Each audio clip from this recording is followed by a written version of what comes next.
शक्ति, मां शक्ति,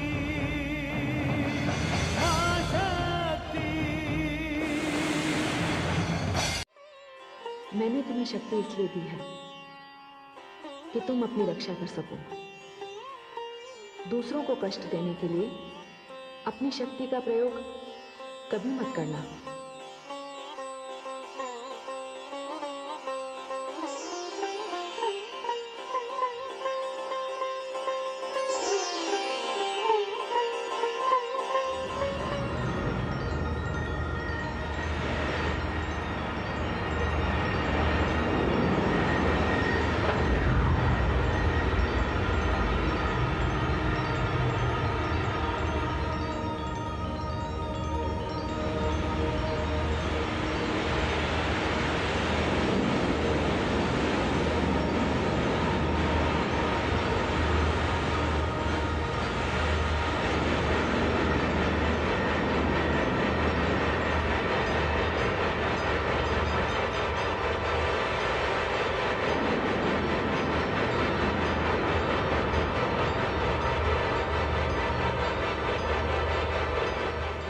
मित्र, ये तो चमत्कार हो गया।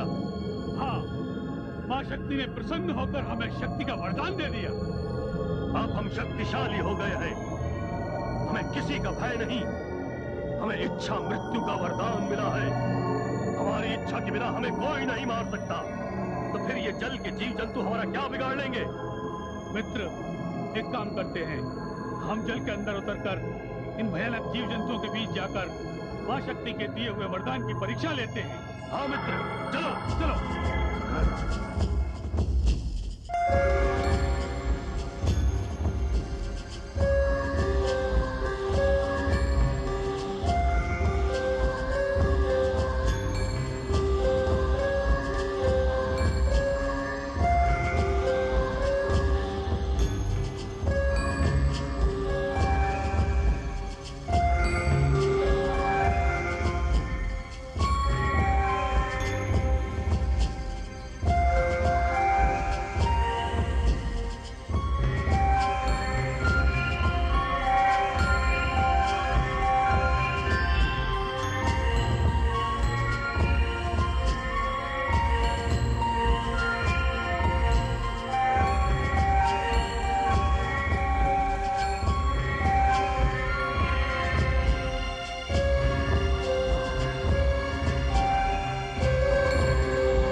मित्र कैटब। हाँ मित्र मधु। अरे हम तो सचमुच शक्तिशाली हो गए। हाँ मित्र, हमने जल के इतने भयानक जंतु को मार गिराया। हाँ मित्र, अब जल का कोई भी जीव हमारे सामने आने का साहस नहीं करेगा। हाँ मित्र, अब हमें इस कान में निवास नहीं करना चाहिए। ठीक कहते हो बंधु, अब हमें कोई उत्तम स्थान चाहिए। उत्तम स्थान? ठीक कहते हो मित्र, क्यों ना इस सोए हुए विष्णु को हटाकर इस शेषनाग की शैया पर अपना अधिकार कर ले। हाँ, बड़ा ही उत्तम विचार है बंधु। आओ।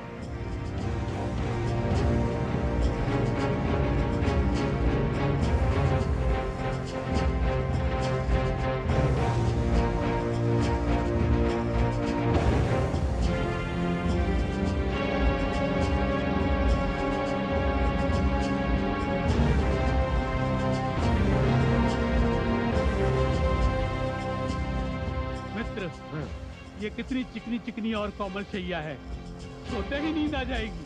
हाँ मित्र, अब हमारा निवास कान में नहीं, इस सुंदर शेषनाग शैया पर है। परंतु मित्र, ये तो अभी तक गहरी निद्रा में सो रहा है। हाँ, इसे जगाकर यहाँ से हटने को कहते हैं। हाँ, विष्णु, जागो निद्रा से। उठो यहाँ से, अब तुम्हारे स्थान पर हम रहेंगे यहाँ। अगर तुम नींद से नहीं जागे तो हम तुम्हें उठा के बाहर फेंक देंगे। रुक जाओ, तुम लोग किस नीच प्रकृति के हो? मेरे जिस स्वामी के कानों में तुमने आश्रय लिया, उनके प्रति तुम्हारा ये दुर्व्यवहार, यदि मुझे ये ज्ञात होता तो मैं तुम्हें कभी उस भयानक जलचर से न बचाता। यदि अब तुमने मेरे स्वामी की योग निद्रा में बाधा डालने का प्रयास किया तो परिणाम के उत्तरदायी तुम स्वयं होगे। अरे जाओ, पहले हम दुर्बल थे, शक्तिहीन थे, किंतु अब हमारे पास अपार शक्ति है। देखो हम किस प्रकार तुम्हारे स्वामी को इस सुंदर शैया से उठाकर सागर में फेंकते हैं।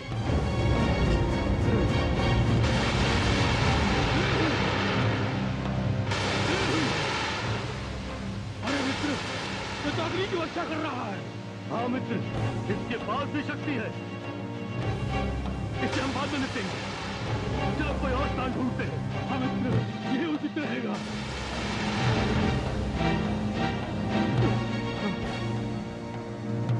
वो देखो मित्र, वो ऊपर है ना देखने की वस्तु। सत्य कहा मित्र, ये तो उससे भी उत्तम स्थान है। चलो वहीं चलते हैं। हाँ चलो, इससे तो बाद में निपटेंगे।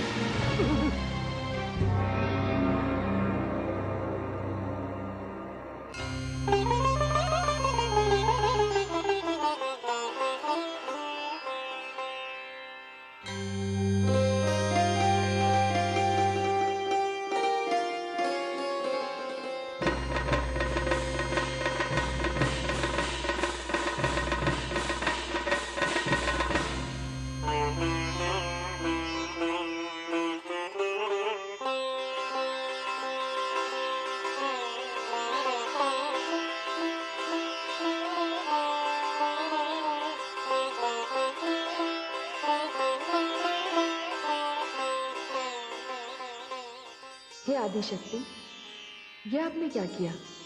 आपने दैत्यों को इच्छा मृत्यु का वरदान दे दिया। महादेवी, मैं माता हूँ। मेरी संतान जब भी मेरा आह्वान करेगी, मुझे जाना होगा। वो मुझसे जो भी वरदान मांगेगी, मुझे देना पड़ेगा। मेरे लिए तो देवता, दानव सभी एक समान हैं, सत्य है। किंतु हे माँ शक्ति, आपने इस वरदान का परिणाम सोचा है? वो दोनों दैत्य, मधु और कैटब, अपने ही जन्मदाता पर आक्रमण कर बैठे। यदि शेषनाग न होते और भगवान विष्णु की योग निद्रा टूट जाती तो अनर्थ ही हो जाता।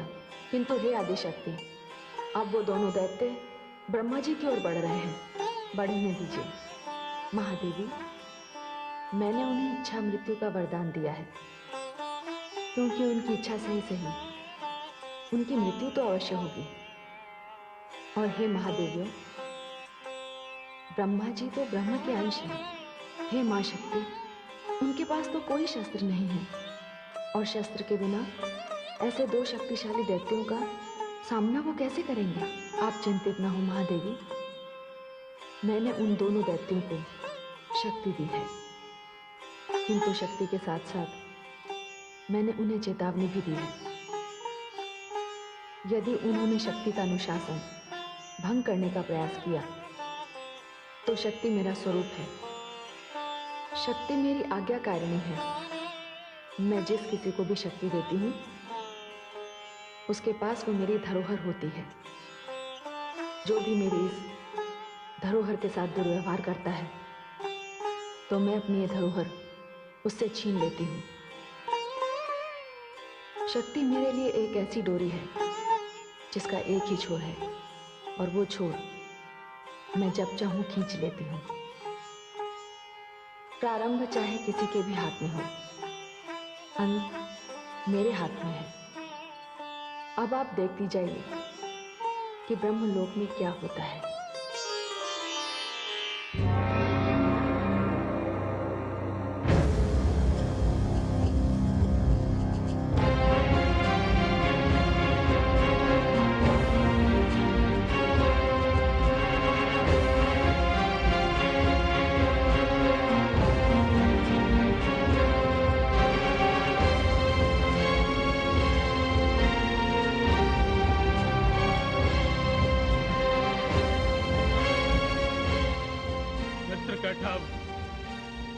क्या लोक है, क्या स्थान है? हाँ मधु, ये अकेला व्यक्ति इतने बड़े स्थान में और इतने सुंदर आसन पर बैठा है, और इसके हाथ में तो कोई अस्त्र शस्त्र भी नहीं है। हाँ मित्र, ये स्थान हमारे लिए बहुत ही उपयुक्त है। यदि ये स्थान हमने अपने अधिकार में कर लिया तो कुछ दिनों पश्चात हम विष्णु से शेषनाग का आसन भी छीन लेंगे। क्यों ना इसे उठाकर सागर में फेंक दें? नहीं मित्र, पहले इसे हम जगाते हैं। यदि ये हमारे साथ युद्ध करने को तैयार हुआ तो हमें पता चल जाएगा कि इसमें कितनी शक्ति है। ठीक है, अभी जगाता हूँ। देखने में तो बड़ा सीधा सादा लगता है, इसे सताने में बड़ा आनंद आएगा। हे, उठो! अरे, सुना नहीं तुमने? तुमसे कह रहा हूं, उठो!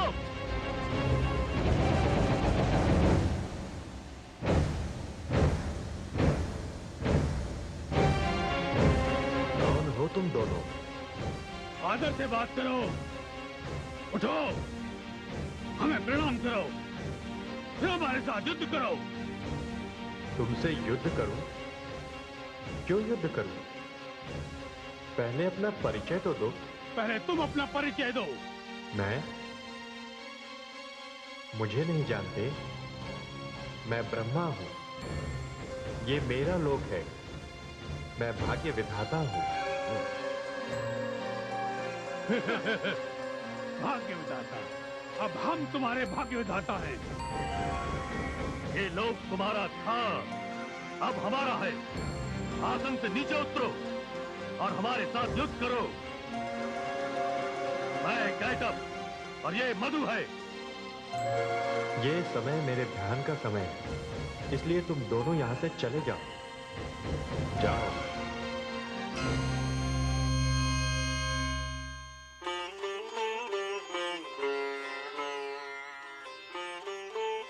हे स्वामी, ये दानव भगवान विष्णु के कानों से निकले हैं, इसलिए इनसे युद्ध करना व्यर्थ है। आप शीघ्र भगवान विष्णु से प्रार्थना कीजिए, वे ही इन दुष्टों का संहार करेंगे।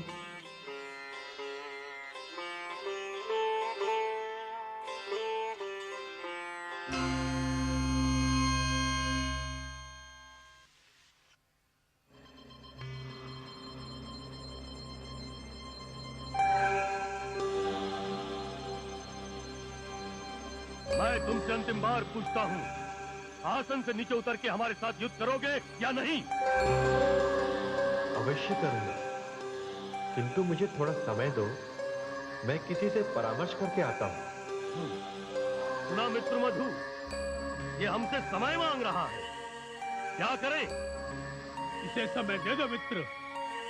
यदि ये भाग गया तो? यदि ये भाग गया तो ये लोक हमारा हो जाएगा, ये स्थान हमारा हो जाएगा, और यदि ये युद्ध में हमसे मारा गया तो भी ये स्थान हमारा होगा। इसे समय दे देना चाहिए मित्र। ठीक है, सुनो, क्या नाम बताया तुमने अपना? अरे हाँ, ब्रह्मा। जाओ, हम तुम्हें 1 प्रहर का समय देते हैं। बड़ा उपकार किया आप दोनों ने।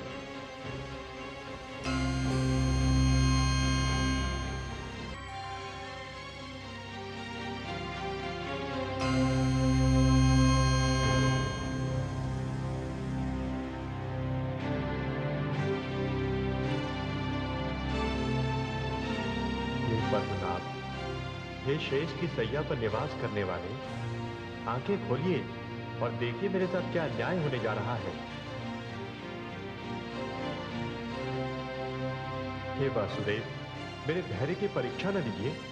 मधु और कैटव नाम के 2 दैत्यों ने मेरे ब्रह्मलोक पर अपना अधिकार कर लिया है और वो दोनों मुझे युद्ध के लिए चुनौती दे रहे हैं। हे त्रिलोकीनाथ, आदि शक्ति ने आपके समक्ष मुझसे कहा था कि जब भी मुझ पर कोई संकट आएगा आप मेरे रक्षक होंगे। हे त्रिलोकीनाथ, मैं आपके पास आया हूं, मेरी रक्षा कीजिए। हे पालनकर्ता, मेरी रक्षा कीजिए।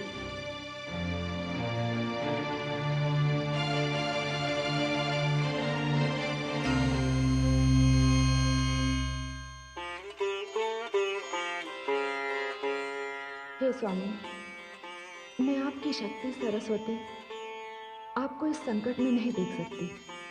इस समय भगवान विष्णु गहरी योग निद्रा में है।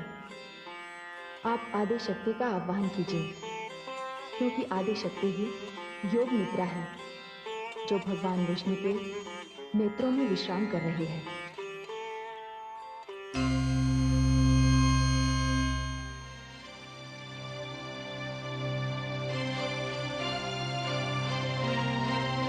हे आदि शक्ति, आपके आदेशानुसार ही भगवान विष्णु के समक्ष अपनी रक्षा के लिए खड़ा हूं। वो विष्णु जो सारे संसार के अपने रक्षा कवच के अंतर्गत रक्षा करते हैं।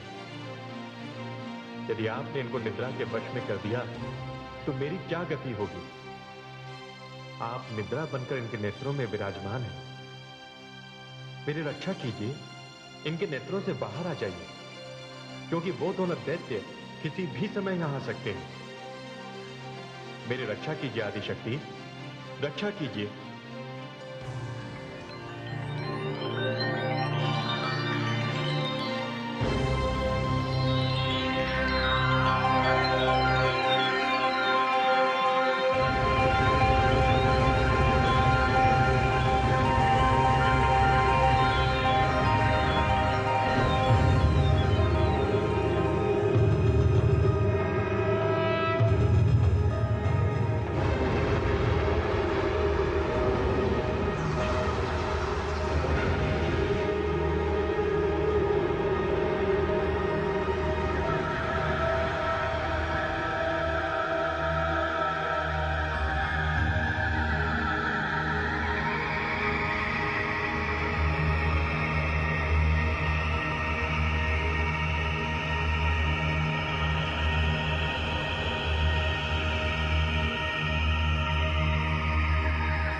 प्रजापति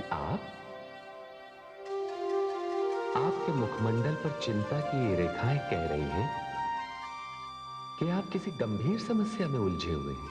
आपने सत्य कहा पद्मनाभ। 2 दानव मधु और कैटब मेरे ब्रह्मलोक में आ गए और उन्होंने उस पर अधिकार कर लिया। क्या? हाँ त्रिलोकीनाथ, वे दोनों मुझसे युद्ध करना चाहते हैं। माता आदिशक्ति ने मुझसे कहा था कि संकट के समय मैं आपसे सहायता मांगू। मेरी रक्षा कीजिए हे त्रिलोकीनाथ। चलिए ब्रह्मा जी, मैं आपके साथ चलता हूं, देखता हूं कि वो कैसे दानव हैं